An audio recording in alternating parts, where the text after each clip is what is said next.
The Aetheric Strider is a kind of two-handed melee, also archer hybrid, which is also just focused around like psychic energy and the void. It's pretty damn cool. So let's go over it. We're going level by level, combat tutorial, and all the items you can need. So of course we start with the Mind Weaver, which gives us intelligence saving throw proficiency and dexterity saving throw proficiencies. And that brings us to the Aetheric Strider. So this will now add simple weapon, martial, light armor, medium armor, as well as arcane might infusion. So channel the arcane strength within, empowering your attacks with raw might. Your weapon strikes now draw upon your strength modifier for both attack and damage rolls, harnessing the fusion of physical and mystical power to overwhelm your foes. Strength becomes used for attack rolls and damage rolls for weapon attacks and ranged weapon attacks. So bear that in mind. And then we get to pick our cantrips, and we're going to start with Mind Seeker. So channel your psychic focus into an arrow that curves and seeks its target with uncanny precision, dealing 1 to 8 psychic damage. No barrier can hide the mark from your relentless aim, and its arrow always hits its target. This attack requires 4 meters distance from the target, so bear that bit in mind. And then for a cantrip we're going to take Soul Rend. So this is 1 to 8 necrotic damage. Channel dark ethereal energy into a swift slash that sears the soul, dealing 1 to 8 necrotic damage and inflicting Soul Sever, leaving an aftershock of lingering pain that seems to haunt the target's very essence. If we do this with Mind Surge, we'll also inflict Soul Fire. If we come in here, Soul Sever, the target's soul is severed, blocking all attempts at recovering health, so bear that in mind. And then Soul Fire, engulf your foe in green and necrotic flames, burning their soul from within. They'll take 1 to 4 necrotic damage each turn. Now for a cerebral enhancement, we have taken the Arcane Might Infusion, which we spoke about earlier. And then for your ability points, this is going to seem a little weird, but we're actually only going to have 8 strength, because we're going to use strength potions to really buff this up. So obviously you want to take your strength to 16, your dex to 8, and then respec once you've got a stack of strength potions. And then once you've done that, 8 strength, 16 dex to help with our AC and our initiative, 14 constitution, 16 intelligence, 10 wisdom, 10 charisma. And for your proficiencies, take whatever fits your roleplay. Level 2 unlocks Mind Surge. You would have seen this in a few of my other Mind Weaver builds if you check them out. Essentially we can toggle this and it will enhance some of our spells to do more effects, but it also causes mental exhaustion. So you do get a trade-off for being able to inflict more status effects. We get to pick 2 spells here, and the first one we're taking is Veil Exile. So with Precise Thrust, dealing 7 to 25 slashing damage, the Strider banishes the target to the Everveil for 2 turns, infusing them with volatile energy. Upon their return, the unstable ether detonates, dealing 2 to 12 necrotic damage, damaging all nearby, and erupts again the following turn. So essentially you turn them into a walk-in bomb for 2 turns once they reappear. We're going to pair this with the Spectral Pursuit. So channel your connection to the astral plane, launching a psychic infused arrow, dealing 1 to 8 psychic damage, also slowing the target down and teleporting to them. And as you can see, if we use Mind Surge with this, we'll get Cloak of Malice. For a fighting style, we're going to take Archery with a +2 bonus to ranged weapon attacks.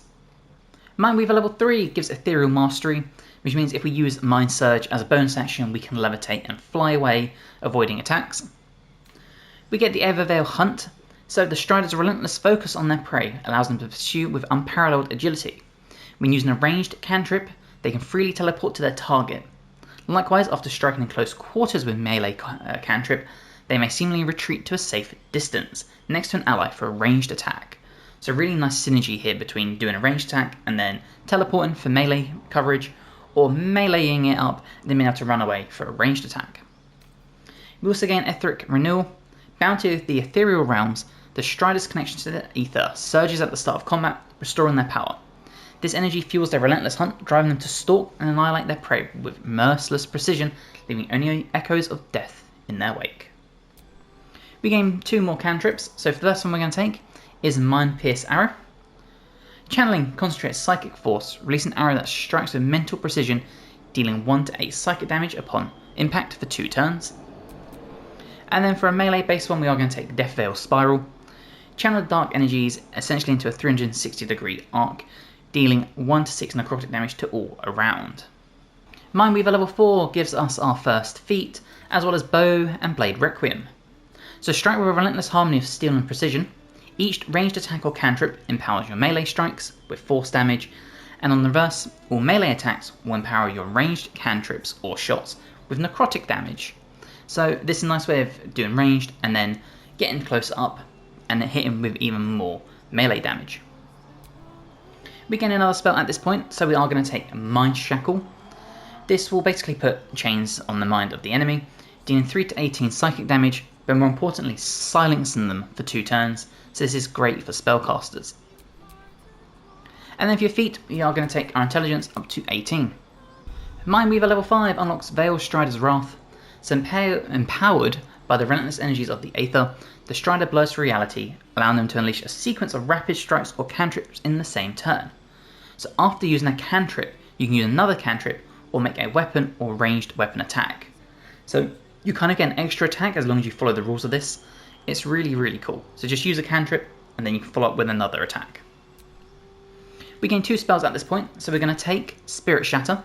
You can see all the damage this will do thanks to our equipment and this spell. But focus your inner dark energy to unleash a devastating blow upon a single foe with shattering force.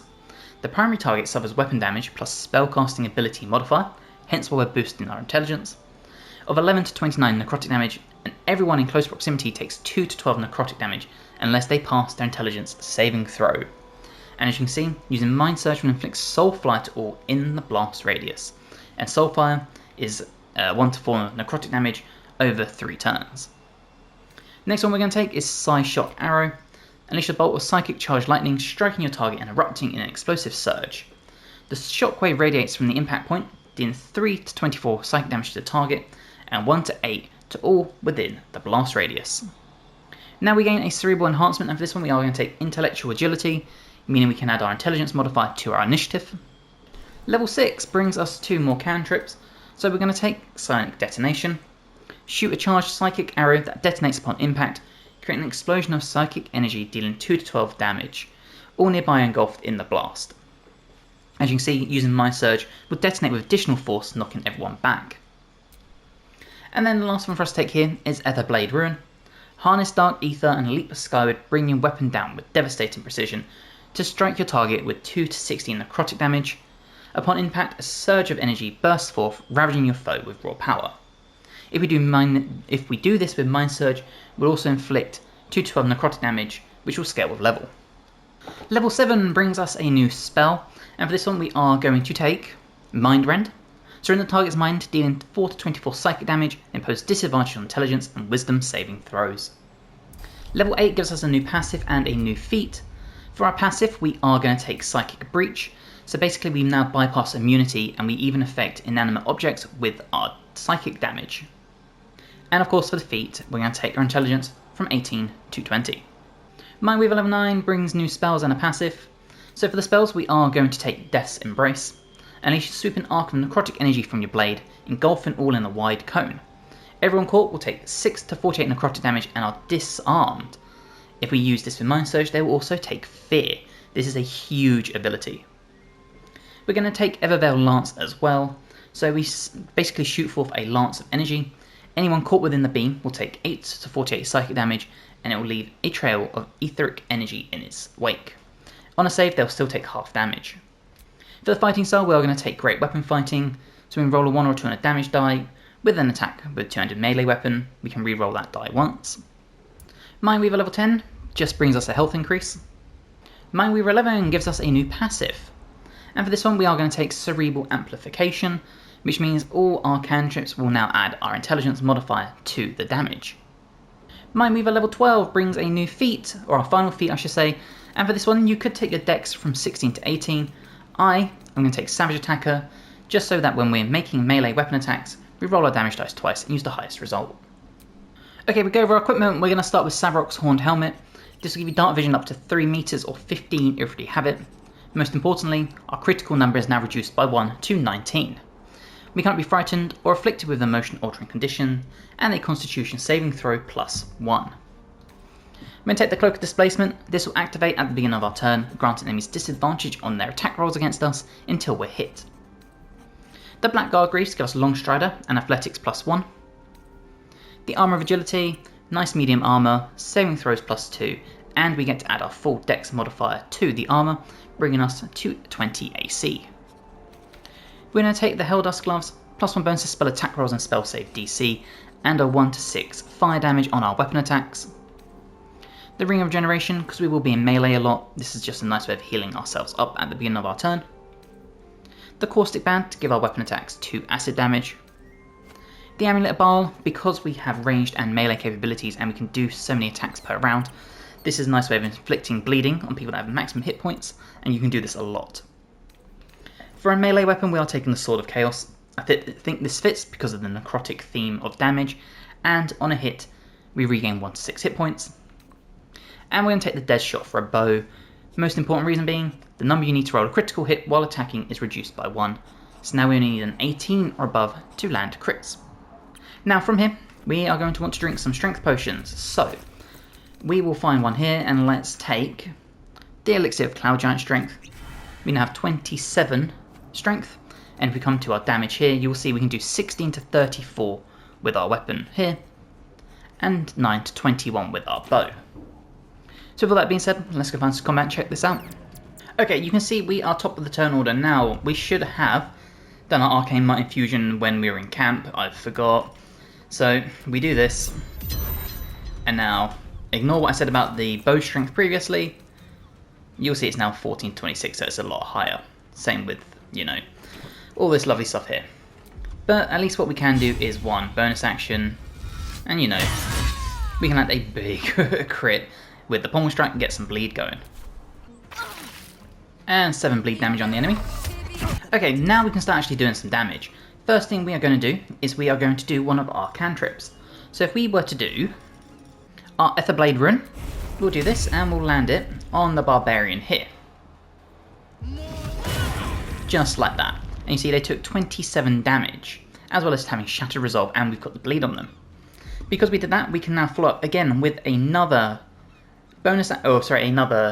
cantrip or main action, and this time let's do a Mind Seeker, and we'll put this on the enemy up here, who's quite hidden away. And there you go, you see we hit them with Psychic and Necrotic damage. Okay, we're going to come up here, get into this position, and we're going to target our Mind Surge. If we make this active, you'll see all the ones that have special abilities will actually show up. So let's do Death's Embrace. This is a big necrotic damage dealer. It'll inflict fear thanks to Mind Surge, and we will disarm the enemies. So let's land this here. And there you go. Now unfortunately they did make their save, which is a shame. But what we can do, Spectral Pursuit. We'll do this at second level 2. And we're going to come to this enemy here. And there you go. We've inflicted a lot of damage, caused fear, dropped a weapon, lots of fun things. Okay, now we still have some abilities, so once again we're going to come in with one of our cantrips. So let's do the Mind Pierce Arrow. We'll hit that on this enemy here. And there you go. And because we've done that, once again we can follow up with another one. So we could do a Mind Seeker once again. And there you go, we're spreading all that damage around, hitting multiple targets from range, but we've also got the melee capabilities. Okay, once again, we can show off some more abilities. So if we were to do a... let's do another Mind Pierce Arrow on this target in front of us. We can then, obviously, come in here, follow up with a very base attack, and you'll see our base damage with a nice big crit. And we're going to come up here ready for the next fight. Alright, we are going to get into a position, so let's put ourselves here. And we're going to do our lance, which you can see here. So, if we shoot this in a straight line like this, you can see we can target a lot of enemies. And of course, because we did that, and it's not a cantrip, we only get the one attack.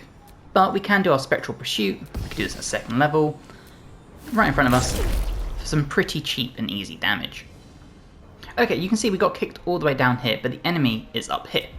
So again, we can do our Spectral Pursuit, and we can actually get all the way up here, taking that enemy out. You'll see there's still one over here, so if we come down here, we have our spells still. So we can follow up with another Mind Pierce Arrow, and shoot good old Sledge over here. Now you see the enemy is in front of us, so let's do, when it stops lagging, our Soul Rend cantrip, and we'll hit the enemy in front of us. Taking that one out, and because we've done that, once again, you know how this works. We can follow up with another cantrip.